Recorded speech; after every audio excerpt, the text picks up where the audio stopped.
E aí, pessoal, vamos começar mais um episódio do podcast Os Sócios. Estou aqui com a Malu Perini, minha digníssima esposa, host do podcast.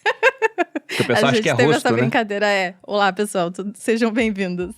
Existe uma questão central que quando você começa a colocar poder, historicamente, na mão das pessoas, o poder vai corrompendo. Tem até uma frase disso, o poder absoluto corrompe absolutamente.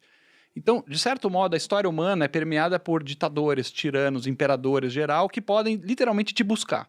Então, Bruno, o cara não foi com a tua cara, ele pode te buscar, literalmente, você sumir.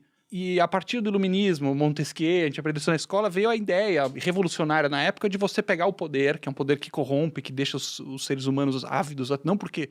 Ou porque ele deixa a pessoa corrompida e má, ou porque ele atrai as piores pessoas. E racha... O Hayek fala muito isso. Que os piores são atraídos, Hayek falava isso. O caminho para a servidão, no livro dele... Então você pega e racha esse poder em pedaços, que um pedaço controla o outro. E aí veio a ideia, na época do iluminismo, de você ter, eventualmente, um poder executivo, legislativo, um judiciário independentes. Fala-se da mídia como um possível quarto poder. O rei, em alguns aspectos, o tal do poder moderador, para quem é monarquista constitucional. Mas, no fundo, é para não te buscarem. Não tem um cara que pode chegar, na época do Lula ou agora Bolsonaro, se ele chegar e falar, quero levar o Bruno preso agora. Não pode.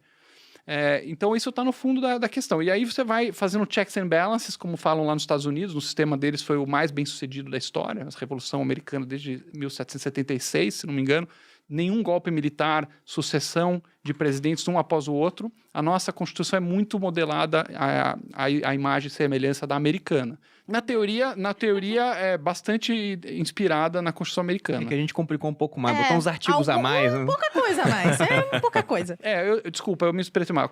Não estou falando da Constituição, estou falando da estrutura de governo, a forma como foi desenhada, o presidencialismo. A federação, assim. Você tem um presidencialismo, tem uma Câmara dos Deputados, um Senado, o Judiciário Independente, etc. E aí, como a gente sabe, o Executivo ele executa o orçamento, executa as leis, o Legislativo vota, aprova, e o Judiciário ele deveria, na teoria, pelo menos um STF, por exemplo, julgar se uma lei ou uma ação é constitucional ou não. O Brasil, a gente sabe que tem certos problemas, que o Judiciário é muito ativista, né? Ele vai além disso, acaba julgando casos. É um dos grandes problemas que a gente tem aqui.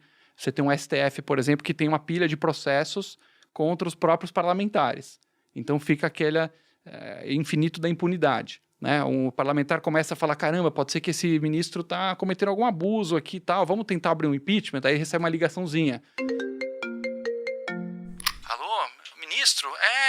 Oi, deputado, sabe aquele processo que eu estou sentado em cima aqui na tua base, que teve improbidade administrativa? Sabe aquele? Acho que estou pensando que vou desengavetar esse processo. O que você acha, deputado? Não, ministro, pode deixar, calma aí. Engaveta o impeachment, engaveta o processo, tudo se engaveta, nada anda. Continua a impunidade no Brasil. É uma das falhas de design que a gente tem aqui hoje.